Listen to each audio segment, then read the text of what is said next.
All right, good songs, good choir, and I hope you're ready for the preaching of the Word of God. All right, shall we all stand, please, and let us turn our Bibles in the book of Revelation, the book of Revelation, chapter 2. The book of Revelation, chapter 2.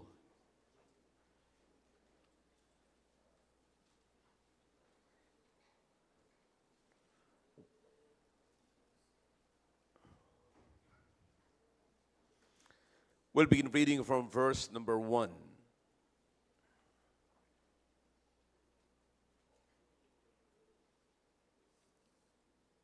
Okay. Are you with me? Revelation chapter 2, verse number 1. If you don't have Bibles, then just look up to the screen and you'll see the passages that we are going to read this morning. Okay? All right. Unto the angel of the church of Ephesus write, These things saith he that holdeth the 7 stars of his right hand, who walketh in the midst of the 7 golden candlesticks. I know thy works, and thy labor, and thy patience, and how thou canst not bear them which are evil. And thou hast tried them which say they are apostles, and are not, and hast found them liars, and hast borne and hast patience, and for my name's sake hast labored and hast not fainted. Nevertheless, I have somewhat against thee, because thou hast left thy first love. Remember, therefore, from whence thou art fallen, and remember, and do the first works, or else I will come unto thee quickly, and will remove thy candlestick out of his place, except thou repent. Okay? Kita po natin dito mga kapatid, this is the letter of the Lord Jesus Christ delivered by John the apostle to the church at Ephesus. Okay? And listen to what the Bible says in verse number 2, the commendation. In verse number 2, the commendation. Sabi ng Panginoon, I know.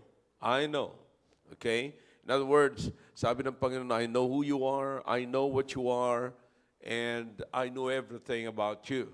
Okay? And then, the Bible says in verse number 4, nevertheless, I have somewhat against thee, because thou hast left thy first love. Thou hast left thy first love. You see, God or Jesus also knew kung ano ang kanilang iniwanan. Okay? Kung ano ang kanilang iniwanan. And then in verse number 5, he said, remember. Remember where you left them. Okay? Alalahan ninyo kung saan nyo iniwanan. You see, nakita niyo po yung arrangement. Sinabi ng Panginoon kung ano ang kanilang iniwanan, pero hindi sinabi ng Panginoon kung saan nila naiwan. Sabi ng Panginoon, ito yung naiwanan ninyo, ngayon alalahanin ninyo kung saan nyo iniwanan yan. Because if you can remember where you left them, then you can remember why you left them. See? Now this morning, I'm going to talk to you about remember what you left. Okay? Because if you will remember what you left, you can realize what you lost. Okay? Ulitin ko po. Alalahanin nyo kung ano ang inyong iniwan. Sapagkat pag naalala ninyo ang inyong iniwan, maalala ninyo ngayon at marirealize ninyo kung anong nawala sa inyo. At kung anong nawala sa inyo, alam nyo na ang reason kung bakit nawala. Okay? And then, yung sasabihin mo, kung saan mo naiwan yan at kung paano mo naiwan, madali mo na ma-realize yan. Okay? Just think about what you left. Because to get back, if you can remember what you left, you will desire to get back what you lost. And to get back what you lost, you need to get back to what you left. Get back to it.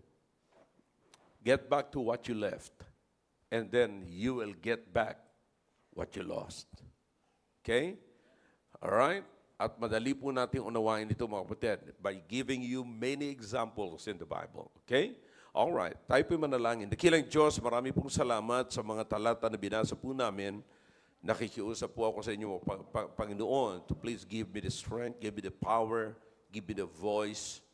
And I know and I understand, I studied this message, but please, I need to remember those messages that you want me to preach. Please use me, oh God. If there's any wicked ways that could possibly hinder the blessings, oh God, this morning, please take it away. Forgive us for shortcomings and cleanse us from all unrighteousness. Help us, oh God, to get back what we lost by remembering what we left. Please, in Jesus' name, amen. All right. Thank you. You may be seated in the presence of our God. Okay? And I really need to give you the background, kapatid, ng talatang ito para maunawaan natin ang mabuti kung ano po ang dapat nating tandaan at dapat manatili po sa atin. Okay? And this is very important, mga kapatid, na unawain po natin ang mabuti. All right? Again, this is the letter of the Lord Jesus Christ delivered by John the Apostle to the 7 churches of Asia. And now particularly, ito po ay dineliver ni John sa church at Ephesus. Okay? At ang laman po ng sulat ay kinumed ng Panginoon.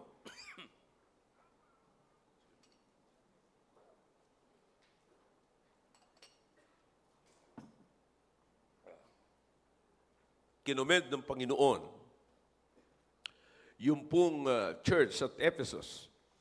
Sabi ng Panginoon, I know your works. I know thy works. And thy labor. You see? And then nakita niya yung attitude ng Ephesus church at Ephesus.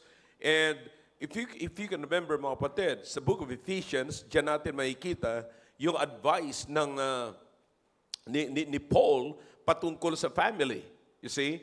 You remember that? Ephesians chapter 5, diba? Nandiyan yung, makikita niyo yung love. It's all about love. So, kilala ang mga Ephesians patungkol sa mga bagay na yan, mga kapatid. Pero alam niyo ba, mga kapatid, na ang Panginoong Jesucristo mismo ang nakakita sa kanilang problema. God saw the problem of the church at Ephesus, and when he saw the problem is love. You see? Sabi dito sa binasa po natin, nevertheless, I have somewhat against thee. You see? Now, did you notice that? It's not very many. Just somewhat. Sabi niya, in particular, sinasabi lamang at dinefine ng Panginoon, sinabi ng Panginoon kung ano yung bagay na yon. And that is your first love. And what is that? Ano po yung first love na yan? Patungkol po saan yung first love na yan? Patungkol sa Diyos. Sapagkat kung yan po'y patungkol sa Diyos, maapekto na po ang gawain ng Panginoon. You see? So patungkol sa Diyos. So sinabi ng Panginoon, sabi niya, I have somewhat against thee. Not many, mga kapatid. Di ba? Hindi sinabi ng Panginoon, I have so many things against thee. You see? With all the commendations, mga kapatid. Sinabi ng Panginoon yung patience, sinabi ng Panginoon yung kung paano nila hinold yung pangalan ng Panginoon, kung paano sila nanindigan sa pangalan ng Panginoon, at kung paano sila nagtrabaho, mga kapatid, sa Panginoon na parang walang kapaguran. You see, lahat po yan kinumend ng Panginoon. Pero sabi ng Panginoon, ganun pa man, meron akong isa lamang na ayaw ko na nangyari sa inyo. You see? And, this one thing, kapatid, caused the Ephesians to lost a lot. Sabi ng Panginoon, you have lost thy first love. You have lost thy first love. Isa lamang, kapatid, kung hindi magiging maingat ang Kristiyano sa isang bagay na akala niya simpleng bagay lamang, hindi niya alam kung ano napapaloob doon sa isang bagay na yon na iyang magiging dahilan ng napakaraming bagay na mawawala sa kanya. See that? And the problem now is how you can get back to it and how you can get back the things that you've lost. Yan ang problem natin, mga kapatid. Minsan, hindi natin iniisip, isa lamang. Pero binabaliwala natin yung isa. Pero ang hindi po natin alam, marami palang napapaloob doon sa isa na yon. Na pagka nawala ko yun, mawawala ang lahat ng ito. Now, I'll show you a lot of illustrations here in the Bible. Now, just imagine in the Old Testament, if you can remember Samson. And Samson was a Nazarite. Okay? Pinalaki po siya at alam naman po natin na siya ay pinalaki ng kanyang mga magulang at sabi ng Panginoon sa kanyang mga magulang, ang iyong anak, sa kanyang magulang, ang iyong anak, yan ay magiging Nazarite. At bilang Nazarite, susunod siya sa vow ng Nazarite. Okay? Na hindi siya magta-touch ng patay, hindi siya iinom ng strong drink, hindi rin siya magpapaahit, and hindi rin siya magkakaroon ng maraming babae. You see? Pero lahat po yan, mga kapatid, ay nabaliwala. You see? Yung Nazarite, yung vow na yun, mga kapatid. And just imagine, just a vow. Just a vow, mga kapatid. You see, now what is causing them? Mamaya, sasabihin ko po sa inyo, Samson, Peter, and also the prodigal son. Lahat po ito, mga kapatid, makikita natin, nagkaroon ng problema sa mga bagay na yan. At lahat ng yan ay makikita rin po natin sa panahon natin ngayon o sa sarili nating kaugalian bilang isang Kristiyano. Are you interested in that? All right. Now listen, let's learn from this, mga kapatid. Just one. Sabi ng Panginoon, I have somewhat against thee. Now remember, the Lord was speaking here to the church at Ephesus. Iglesia sa Ephesus. Now, we are church here in the Philippines at Fort Bonifacio. You see, tayo yung iglesia ng Panginoong Jesucristo dito sa Fort Bonifacio, mga kapatid. Listen, alam ng Panginoon kung ano nangyayari at lahat ng magagandang ginagawa po natin, lahat yan, mga kapatid, nakikita ng Panginoon. Nakikita ng Panginoon yung soul winning activities natin. Nakikita ng Panginoon yung discipleship natin. Nakikita ng Panginoon kung paano tayo magtulong-tulong sa contribution para makapag-spread tayo ng maraming missions, kapatid. Nakikita ng Panginoon kung paano tayo mag-build ng family. Lahat ang foundation ang Panginoon. Pero alam din ng Panginoon, sa bawat isa sa atin, mga kapatid, remember this, sinasabi ng Panginoon ito, not as a whole, but individual. Alam ng Panginoon ang problema mo.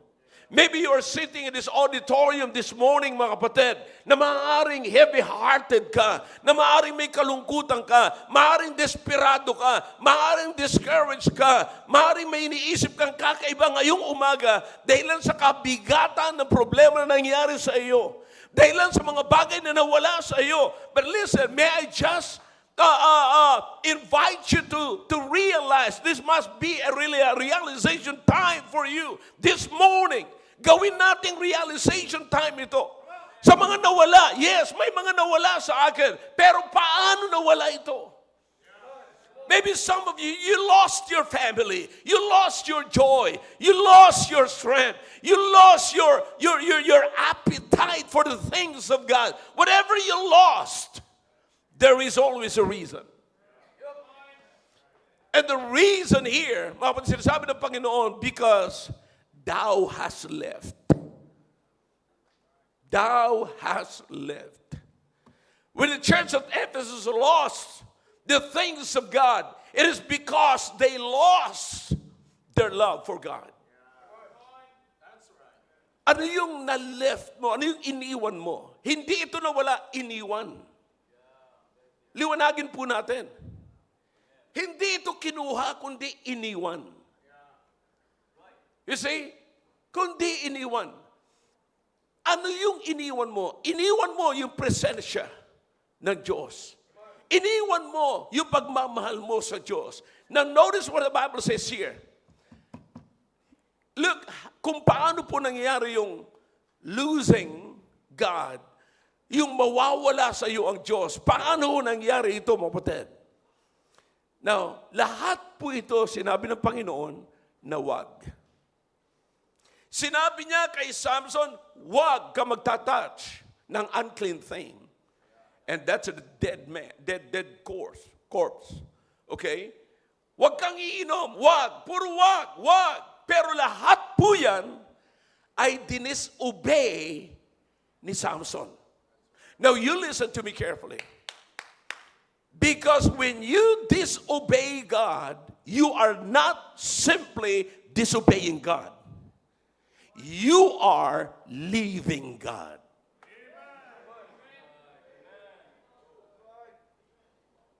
Maaaring hindi po natin alam ito, mga kapatid. Maaaring hindi natin naiisip ito. Maaaring na simple lamang nasa isip natin. Well, it's just disobedience. I'm just disobeying God. Listen, you have no idea what you're doing. Maaaring hindi mo naiisip ito na pagka hindi ko pala sinunod ang Diyos, kapatid, nawawala, iniiwanan ko na ang Diyos. At pagka iniwanan ko na ang Diyos, ginagawa ko na ang lahat sa pamagitan ng sarili ko. In other words, I'm trusting myself, I'm trusting my strength, I'm trusting everything in me and no longer God. You realize that? So what's happening now? You're losing something. When Samson disobeyed God, he left God. And because he left God, he lost God's protection. He lost God's provision. He lost God's promise. Now think about this. Everybody wake up. Wake up. Sapagkat minsan, kapatid, yung palagian na nating ginagawa, akala natin sapagkat nakita ni Samson, ang dami niya ng experience about, how he used the things of God. Ang pagkakamali ni Samson, mga kapatid, marami na siyang experience na nagapi niya ang mga kaaway na mga Philistines. Marami na siyang may papakita na, boy, ang lakas ko, ang tibay ko. Pero alam niya in the first place na lahat ng bagay na yun ay nanggaling sa Diyos. Ang problema, mga kapatid, yung alam niya na yun lahat nanggaling sa Diyos, na i-transfer niya ngayon sa sarili niyang kakayanan. Na ang buong akala niya, it's all because he is the Samson. You understand that? May mga binibigay sa atin ng Panginoon, mga kapatid. May mga bagay na, because of our obedience, we are blessed. But sometimes the blessings, kapatid, we no longer recognizing God. We do not recognize it that the blessings came from God. Ang buong akala natin ay nanggaling sa atin because we have this, na nasa atin na ito, na-i-enjoy na natin, marami na tayong experience, napalagay na tayo na parang hindi na galing sa Diyos, kundi sa tayo na mismo. Kaya ano nangyayari, mga kapatid? Kinakalimutan na natin ang Diyos. Napansin nyo, pag palagi na kayong nandiyan sa pagpapala, parang wala nang kwenta ang pagpunta sa church. Nagiging routine na lamang. Yung pagbabasa ng Bible, pakikinig, it's okay na matutulog na lamang kayo. Nasa simbahan kayo, pero okay na lamang kahit matulog ka. Well, anyways, meron naman ako last Sunday. And may makuha lang ako ritong isang pick up lang, okay na yan. You say, napalagay na tayo, kaya nag-iisip tayo lahat yan. Pero in the later part ng buhay ni Samson, nasabi ng Biblia, he wished not that the Lord departed from him.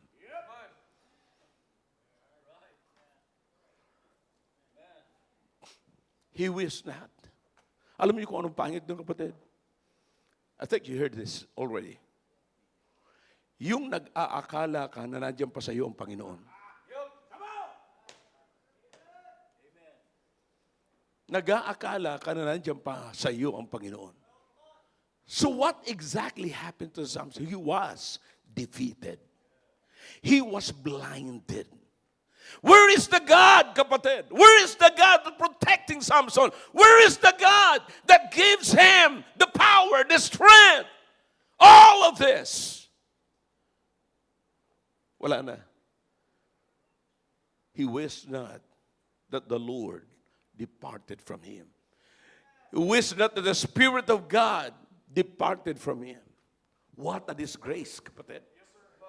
Kasi inisip natin na kayang-kaya natin, isipin natin, kasi nakayanan natin. Ganun lahat ang rason ni Samson. Sabi ni Samson, nagawa ko na yan. Mamaya, parang hipan ko lang yan. Wala na yan.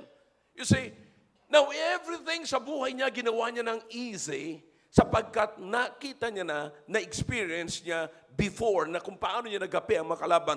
Pero ang nakalimutan niya, kaya niya nagapi yun because ang Diyos ay nasa kanya.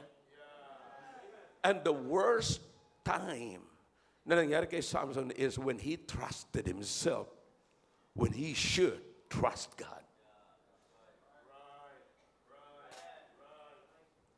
Saan po nagsimula ito, kapatid? Saan nagsimula ang mga bagay na ito? Nung dinisobey niya lamang ang Diyos. Again, when you disobey God, you are not just simply disobeying God, but you are leaving God. Wake up, wake up, wake up. Akala natin simpleng disobedience lang. Akala natin simple lang na hindi ko susundin ang Panginoon. Isipin niyo po ngayon, mga kapatid. Okay? Now, gusto kong ipaabot sa inyo ngayon kung ano, kayo mismo magsasabi, ano kaya ang iniwanan ko? Ano kaya ang hindi ko pinansin? Yan yung hindi mo sinunod. Oh. One more time. Young people, listen carefully. Para malaman mo kung ano ang iniwan mo, isipin mo ngayon kung ano ang hindi mo sinunod. Pastor, wala akong naiisip na iniwanan ko. Hindi ko iniwanan ng Diyos. Pero kailan mo hindi sinunod ng Diyos? At ano ang hindi mo sinunod sa Diyos? Now, do you understand? We have the biblical standard. We're setting the biblical standard in this church. And you understand what you are not obeying. How about young people? How about your attitude to your parents? Couples, how about your attitude to each other? Ano yung attitude mo sa kasasawa mo? Ano yung attitude mo, mga anak? Ano yung attitude mo sa iyong mga magulang? Do you think God has nothing to do about it? Yes, there is. Children, what? Did you? Very simple. Very simple. Fathers, provoke not your children to wrath. Maaaring sabihin mo, hindi ako guilty dyan, Pastor. But how about this? Bring them up. Bring them up. Come on, bring them up. Bringing up is you're giving something to your children. But what are you giving to your children? Can you remember? When you disobey and make it light, sabihin mo, wala yan, simple lang yan. Wala naman, basta doon, hindi naman, maayos naman ako, wala namang pinapakita, hindi maganda. Wala kang pinapakita maganda, wala ka rin sinasabi sa kanya. Now, what does it mean? There is something right there that you're not doing from the command of the Lord. And what is that? Disobedience. At kung yan ay disobedience, kapatid, then, maaaring, yun na yun, tatamaan ka na ng pride. Wala naman akong ginagawang masama sa Panginoon. Hindi naman ako nagbabiolate. Meron kang hindi sinusunod. That's right. Do you think, napakababaw?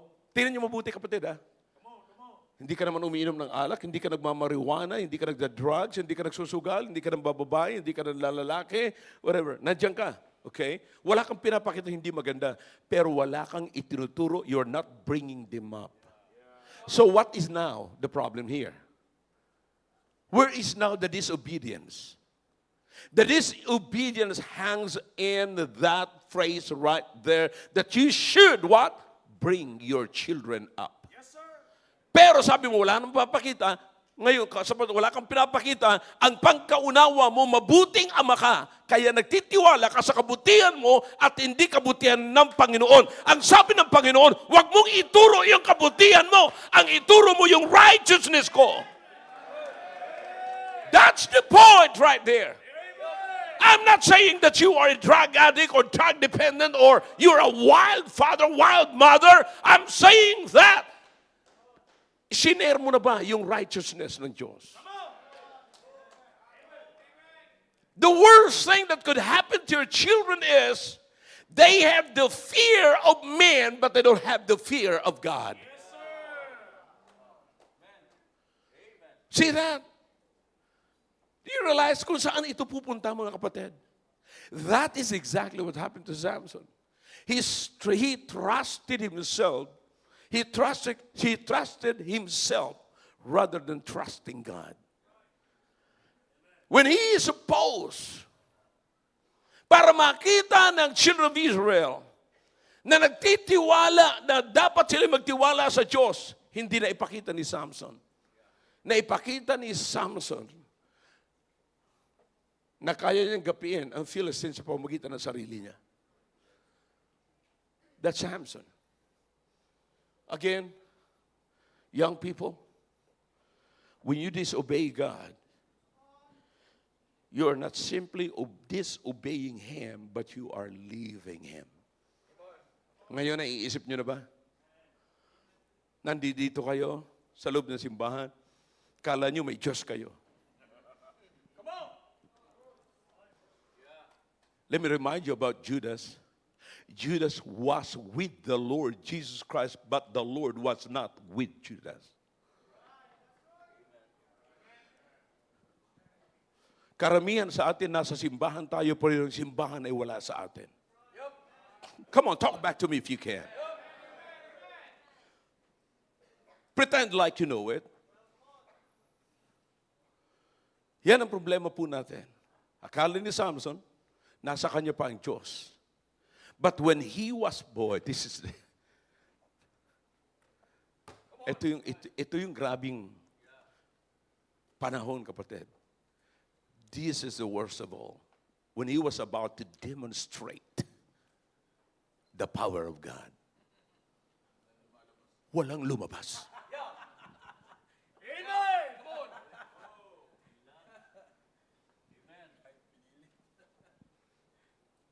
Para kang, naranasan niyo na po ba yung mga kapatid, na bomba ka ng bomba ng gripo, walang lumalabas sa tubig, kundi yung handle bumabalik sa iyo? Come on, talk back to me.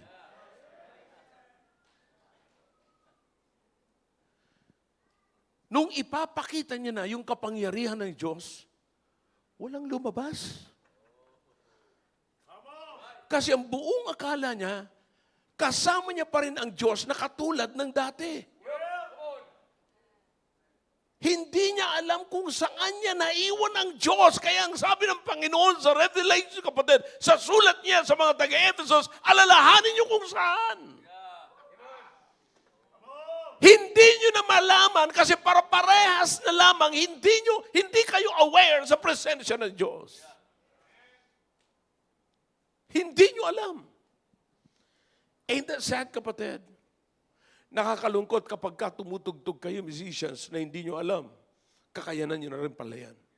Ushers, security, same thing. Christians, baka hindi natin alam yung pamumuhay natin, kapatid. Sa araw-araw ay sa atin na lang yan. Wala na ang Diyos dyan. Bakit? Tingnan nyo kung sino at ano kayo ngayon sa loob ng simbahan. Tulog. Kaya lang kayo nagigising kasi sinasabi kong tulog. Disobedience. Maring hindi mo natatandaan kung kailan mo naiwan. Ano ang iyong iniwan? But this time, you know what it is. Let's meditate, kapatid. Ngayon, isipin po natin ngayon, ano yung naiwan ko? At paano ko iniwanan? Alright? Get back to the pulpit. Get back to the pulpit. Anong narinig niyo sa pulpitong ito? Messages, encouragement, challenges. Pero ilan doon, kapatid, ang pinansin mo?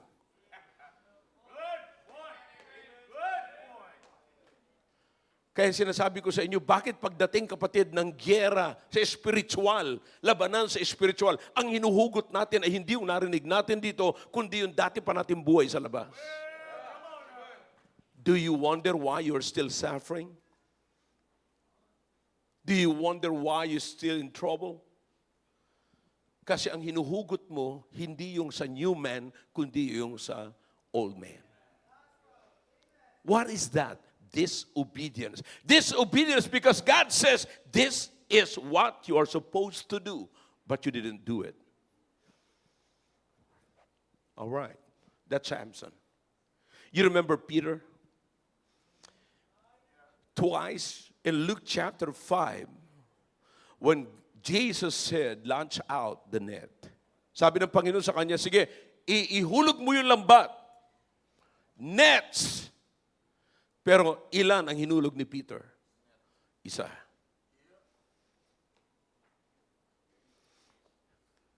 Second, you remember? Sabi ng Panginoon sa kanya, sa Luke 22, all right, let's go there para meron kayong maguhitan, mga kapatid. I like this. Okay? The Lord Jesus Christ Himself, if you have a good Bible, it must be in red letter. Okay? Now, here's what the Bible says. Verse number 31, Luke chapter 22. And the Lord said what? Simon, Simon. You see that? Alam niyo ba na pinalitan ng Panginoon yung pangalan niya? Simon Peter na.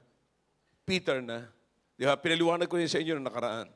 Simon is his what? Name in the past. So pag sinabing Simon, ganyan ka noon. Yan ikaw. Peter, that is who you should be. Okay? Alright? Pero ang tawag sa kanya ng Panginoon, sabi niya, Simon, Simon, behold, Satan hath desired to have you, that he may what? Sift you as wheat. Sabi ng Panginoon sa kanya, pero kapatid,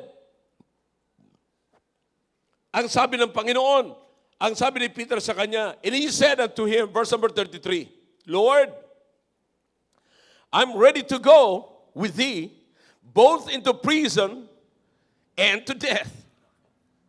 Now listen, everybody, look at this way. Tinawag siya ng Panginoon, hindi Pedro, Pedro, hindi. Simon, Simon. Simon, Simon, that's your past. Nakikita ng Panginoon sa kanya kung sino siya. Pero si Peter, hindi niya makita kung sino siya. Basta't ang alam niya, kasama niya ang Panginoon. Pero kita ng Panginoon kung sino siya. Simon, Simon, mag-ingat ka. Because si Satanas, gusto niyang makuha ka. At isi-sift ka niya na parang wheat. Pagkain nila yun nung araw, wala silang rice, wheat sa kanila. Okay? Now, sifting, kapatid, the implication of that is yung shake ka and then talagang uugain ka ng mabuti. Kaya ang tawag talaga doon ay tribulation. Alright? Tribulation from Satan. See that? Kung paano siya ugain, mga kapatid. But you know what? Sabi ni Peter, Panginoon, sabi niya, iba ini. Si Peter ini. No, you're Simon. Simon, Simon. You see? Sabi ng Panginoon sa kanya. But listen, here's the thing, kapatid. Sabi ng Panginoon, naiisip-isip ko lamang habang pinag-aaralan ko to. Sabi ng Panginoon, sabi ni Peter sa Panginoon, Panginoon, handa ako kahit saan tayo pumunta. Bilangguan, kamatayan. Simon, sinabi ko sa iyo, ha? You understand what I'm saying? Sa Pilipino lamang po na pamamaraan to. Di ba, pag pinagsasabihan mo isang tao, tapos parang hindi naniwala ang sinasabi mo, sabi ko na eh. Look, ilang verse na dumating dyan na may sinabi uli sa kanyang Panginoon. Just one after that, sabi ng Panginoon sa kanya, sasabihin ko sa iyo ito, Pedro, bago tumilaok ang manok, ay pinagkanulo mo na ako ng 3 beses. Kaya sabi ko sa iyo, mag-ingat ka sapagkat liligligin ka talaga ng dyablo. But you know what? Hindi na-realize ni Peter.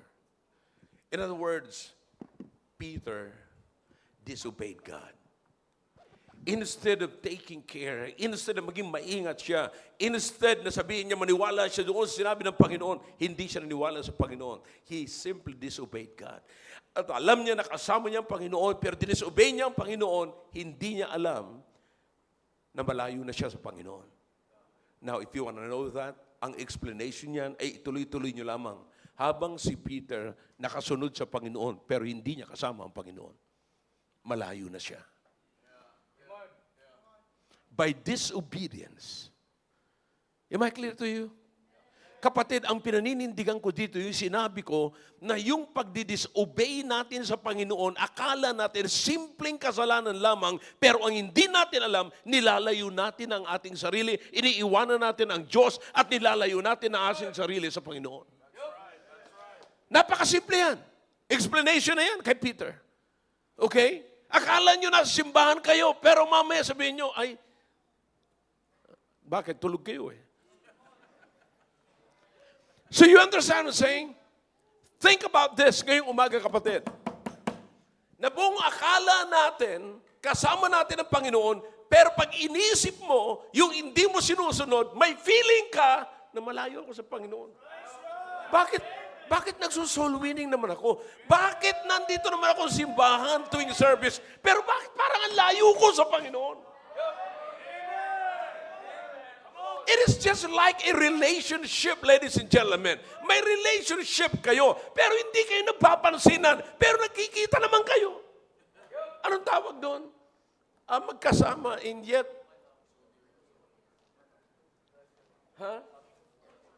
Parang may mga...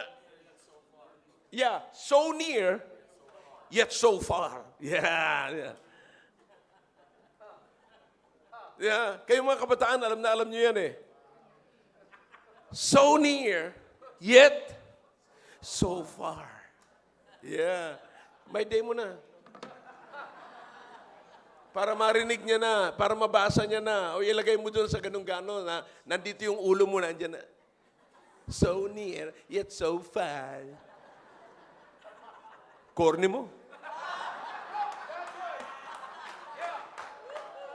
Pero ang totoo niyan, kapatid, sa spiritual, hindi natin pinapansin yan.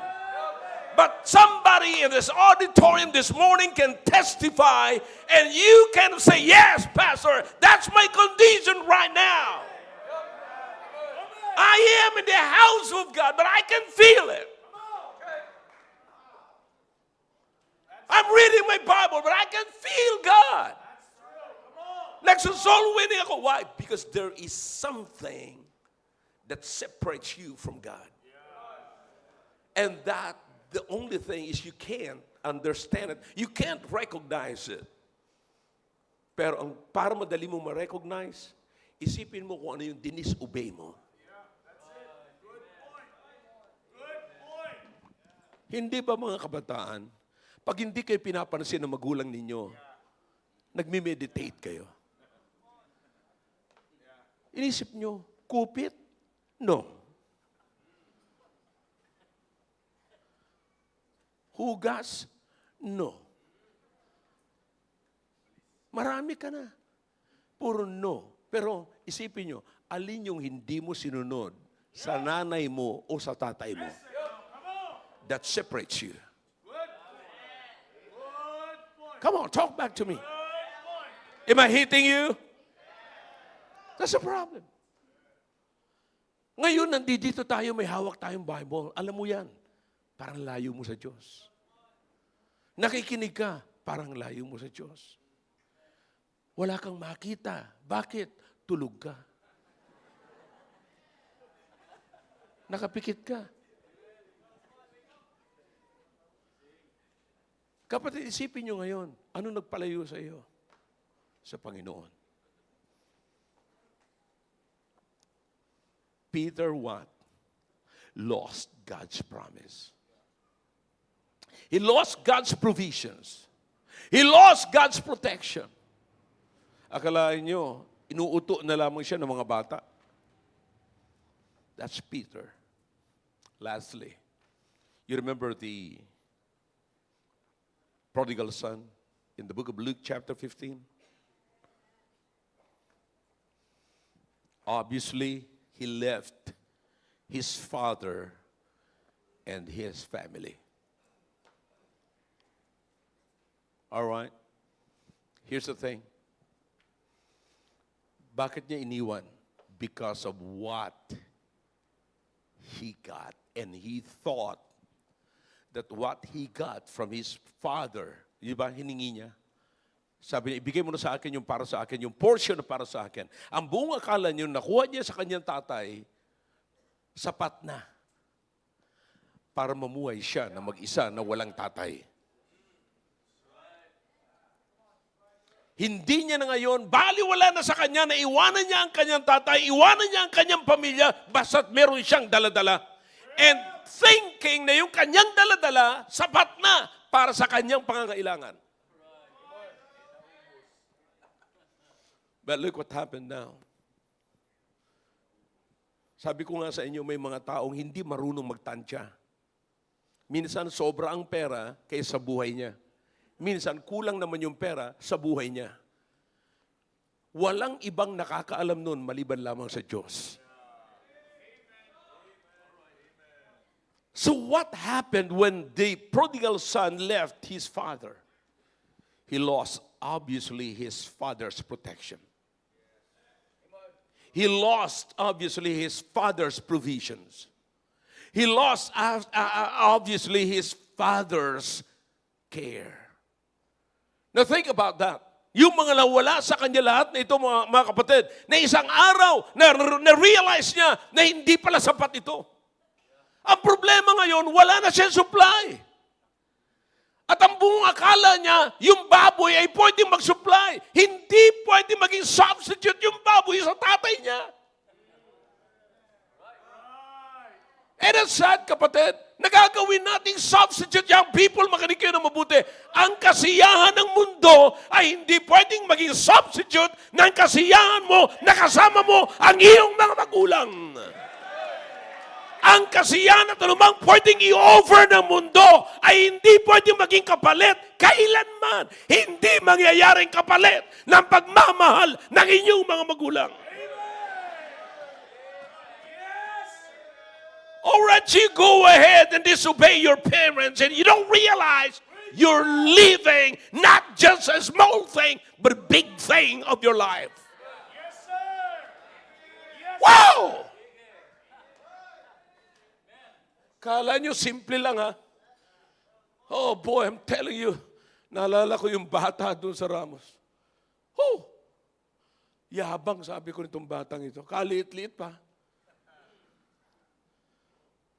Ngayon, patawid-tawid, kahit kanino tumutuloy.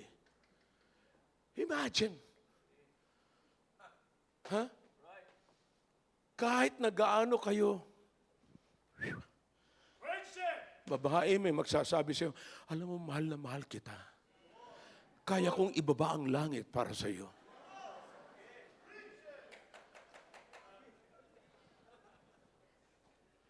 Matagal nang ibinabaya ng magulang, siya ibababa pa lang. Matagal nang binabaya ng magulang mo sa iyo. Binigyan ka, maliit ka pa, pinalaki ka. Ayaw kang magkaroon ng sakit. Na pagka may sakit ka, parang siya ang may sakit. Binihisan ka, binigyan ka, pinaaral ka, pinakain ka.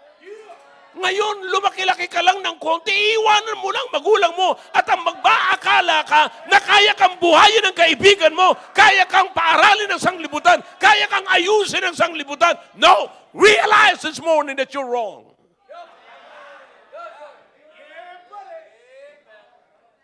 He's got everything from his father. Sabi, I can imagine, sabi ng kanyang tatay, hindi man lang no. Kung pumirmis ka, mas malaki.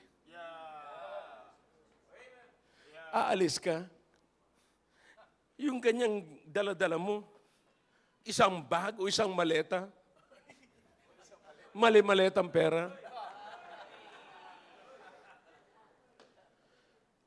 Ang mahirap nito, sige, maleta yung pera mo, habaan naman ng Panginoon yung buhay mo. O di hindi magkatapat. Naubos na yung pera mo, buhay ka pa rin. At ang problema ngayon, buhay ka pa rin, wala ka ng pambayad sa inaarkilahan mong bahay. Wala ka ng pambili ng tinapay, wala ka ng pambili ng sausage. Wala ka ng pampainom sa barkada mo at unti-unti nang mawawala yung barkada mo, unti-unti nang kakatok ang bombay, unti-unti nang kakatok ang mga inutangan mo. Now you lost your father's love. Why? Because you left something. You left him. Are you getting the point here? But look what the Lord Jesus Christ said to Peter. In verse number 32 of the book of Luke 22. But I have prayed. I have prayed for thee that thy faith fail not. And when thou art converted, strengthen thy brethren. There is no contradiction in this passage, kapatid. Walang contradiction ito with the one that we read in the book of Revelation. Remember. Because if you can only remember where you left it, you can get back to it. I said, if you can only remember where you left it, you can get back to it. And to get back what you lost is just to get back what you let. Get back. Balikan mo lamang kung ano yung iniwan mo. Alalahanin mo ngayon kung anong iniwan mo. Kapatid, nung hindi mo sinunod ang Diyos, Diyos ang iniwan mo. Ngayon, anong nawala sa'yo? Mayabang tayo dati, di ba? Kala natin, kaya natin. Pero nagkakaproblema na yung anak natin, balik tayo sa Diyos. Because we're selfish. Iiwanan natin ang church, iiwanan natin ang Bible study, iiwanan natin ang preaching, iiwanan natin ang mga gawain sa Panginoon. Akala natin kaya natin pero hindi natin naalala. Meron palang nakasunod sa atin na hindi nila malunok ang kaya nating lunukin. Hindi sila maka-step sa dapat nating stepan. Hindi kaya nilang pumirmis, kapatid. Hindi nila kayang mamuhay sa kapaligiran ng may mga umiinom, may nagsusugal, may nagmamariwana, may nagda-drugs. Hindi nila kaya hanggat sa hindi sila nag-i-involve doon. Hindi ko sinasabing ayaw nila ng drugs. No! Sigurado sapagkat hindi nila kaya, mag-i-involve sila doon. At nung nag-i-involve na, ano sasabihin natin? I need God. Ang sabi ng Panginoon, just get back. Get back to what you left. To get back what you lost. To get back what you lost. Remember Samson? Anong pakiusap ni Samson sa Diyos? Ha? Anong pakiusap ni Samson sa Diyos? Oh God, bulag na siya, kapatid. Wala na siyang power. Pero alam niya, binalikan ni Samson, alam niya nung siya'y nakakakita pa. Alam niya kung gaano siya kalakas nung nasa kanya pa ang kalakasan. Alam niya kung sino ang mga natalo niya. At alam niya, kahit na bulag siya at mahina na siya, alam niya kung sino ang kalaban niya. At alam niya rin higit sa lahat kung sino ang kakampi niya. Anong panalangin ni Samson? Lord, give it back to me. This once. Ito lang. This once. Ito lang pagkakataon na ito. Ito lang. Kasi paglalaruan na naman siya eh. Tinawag niya isang bata. Tumapit yung bata, sabi, dalhin mo ko doon sa haligi kung saan nakaupo yung mga magistrates. Dil na siya doon. Nalangin siya, Panginoon. Give me once again. Bring it back to me. Your power. You see, sabi ng Panginoon dito mga kapatid kay Peter, Peter, when thou art converted. In other words, kaya mong bumalik. Kaya mong bumalik. Si Samson, kaya mong bumalik. Remember, nung bumalik si Samson, remember kung anong iniwan ni Samson. Iniwan niya ang Diyos. Ngayon, binalikan niya ang Diyos. At nung binalikan niya ang Diyos, nakuha niya uli ang nawala sa kanya. Give me this once. I don't know about you. Nakaupo kayo ngayon sa auditorium na ito, alam nyo ang nawala sa inyo, alam nyo ang nalugi sa inyo, alam nyo kung anong tinanggal ninyo, alam nyo kung anong iniwan ninyo. Ngayong umaga, pwede kayong lumapit sa Panginoon, Lord, give it back to me. Bumabalik po ako sa inyo. Na-realize ko na hindi ko kayang mamuhay na mag-isa. Remember Peter? Pagkatapos siya ma-deny ang Panginoong Jesucristo. Remember that? Pagkatapos siya ma-deny ang Panginoong Jesucristo, tumingin siya sa Panginoong Jesucristo. Tinignan din siya ng Panginoong Jesucristo. And the Bible says, and Peter remembered the words of the Lord. Hindi lamang yung warning, pero ang narinig ni Peter is, when thou art converted. Narinig niya pa yung pag-asa. Narinig niya pa na pwede pala siyang lumakas uli. Narinig niya. And that is exactly what happened to Peter. He went back to God. To restore what he lost. He repented, the Bible says. You remember the prodigal son? Naalala niyo mga kapatid yung kwento ng prodigal son? Nung ang prodigal son, nawala na ang lahat. He lost everything. Lahat ng dinala niya, nawala na mga kapatid. Ano nangyari? Nagkaroon siya ng realization. I cannot live without my Father. I need my Father's protection. I need my Father's provisions. I need my Father's love. I need to go back to my Father. And I will say to my Father, oh Father, please forgive me. Patawarin niyo po ako. Sapagkat hindi na ako karapat-dapat na tawagin niyo na isang anak. Ituring niyo na lamang ako na isang katulong ninyo. But you know what? Nung nakita siya ng kanyang tatay, baliwala ang sinabi ng anak. Ang tatay niya naghihintay. At nung lumapit siya at bumalik siya kapatid, did you realize that? Binigyan siya ng singsing, binigyan siya ng robe ng damit, binigyan siya ng sandal, binigyan siya ng sapatos kapatid. And then, nagpakatay pa ng pinakamataba, inalagaan na baka. Pagbalik niya. What does it mean? God restored everything to him. God restored everything that he lost when he get back to God. I don't know about you this morning. Katulad sabi ko sa inyo kanina mga kapatid, hindi ko alam kung ano ang naiwanan nyo, pero madali nyo maalala, kaya ko inilagay yung disobedience.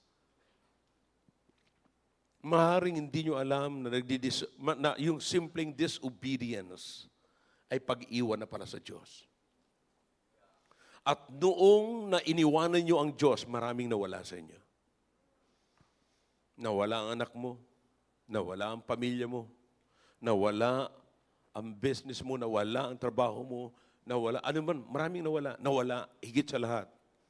Here's the thing, maaaring nandyan sa iyo lahat ang kasaganaan ng material things, and the only thing you need is what?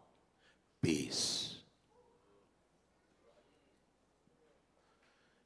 Peace that passeth understanding cannot be gained from the world and from your money. It's a money. It's a very thing that money cannot buy because it is from God, from the Lord Jesus Christ. From the Lord Jesus Christ. Now, ano lamang ang gamot dyan, kapatid? Get back to God. Get back to God. This morning, make a decision. Yes. Naunawaan ko yung sinabi ni Pastor. Yeah. Wala akong problema sa pera, wala akong problema sa pagkain, wala akong problema sa sakyan, wala akong problema sa bahay. Isa lang talaga ang hinahanap ko. Kapayapaan. You lost it. Why you lost it? Because you left something. You think there's a reason why you're leaving something. You have a reason why you're leaving that. Kasi hindi mo iwan isang bagay kung wala kang rason eh. Kaya lang yung rason mo ay hindi reasonable. You have the reason, but your reason is not reasonable. That's a problem. So all you have to do is, right now, get back to God. Same thing na sinabi ng Panginoon sa Revelation. Except ye, what? Repent. Except ye repent. What does it mean? You change your mind. Metanoia. Change your mind. Magkaroon ka ng bagong pag-iisip.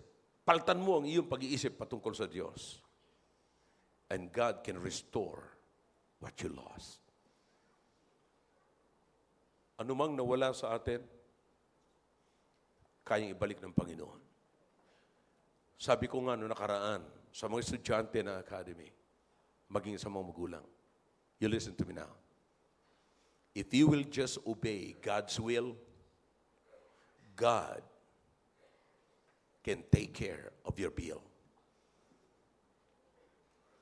If you will obey God's will, God can take care of your bills.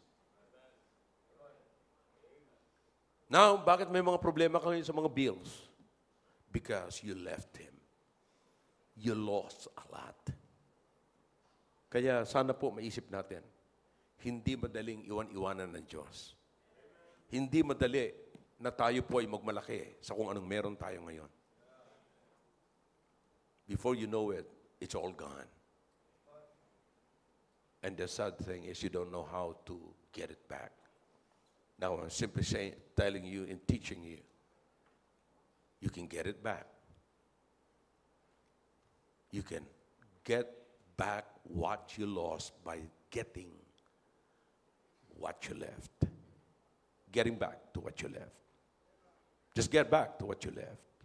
Balikan mo lang kung ano yung iniwan mo. Iniwan mo ang Diyos, bumalik ka sa Diyos. Am I clear? I don't know kung sinong kinakausap ko ngayon, pero alam nyo ang problema ng bawat isa sa atin. Ano yung hindi natin sinusunod sa Panginoon, yun ang dahilan ng pag-iwan natin sa Panginoon. Shall we all stand, please? Father, we thank you for this message. Bless your people this morning, please, as they come into thy throne. Please, speak to them. Your heads are bowed, your eyes are closed. God is speaking to your heart through that message. Let's come to God. Let's come to the Lord.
Muli po, Diyos, nagpapasalamat kami sa ginawa niyo po sa aming kalagitnaan. Salamat sa mga anak po ninyo, tiklugtod, na lumapit po sa inyo. O Diyos, alam niyo po ang aming kalagayan sa ngayon. O maraming beses, Panginoon, hindi po namamalayan namin na malayo na kami sa inyo. But we know one thing, O God. Maybe what you know is we do not know. But we know one thing. We disobey. We disobeyed you, oh God, in one thing. Maybe we just thought that it's just a simple thing. Maaaring ganun ang nasa isipan po ng bawat isa sa amin. But, oh Diyos, ito po ang dahilan. At kaisa-isang bagay na nagpapahiwala at nagpapalayo sa amin sa inyo at nagiging dahilan para iwanan po namin kayo. Humihingi po kami ng kapatawaran, O Diyos. Inyo pong siyasatin ang aming puso't isipan ng mga kasalanan na makita niyo po sa amin na magiging dahilan para iwanan po namin kayo, O Diyos. Gisingin niyo po kami. Make us aware of this thing, O God, so we can get back to you, that we can get back what we lost.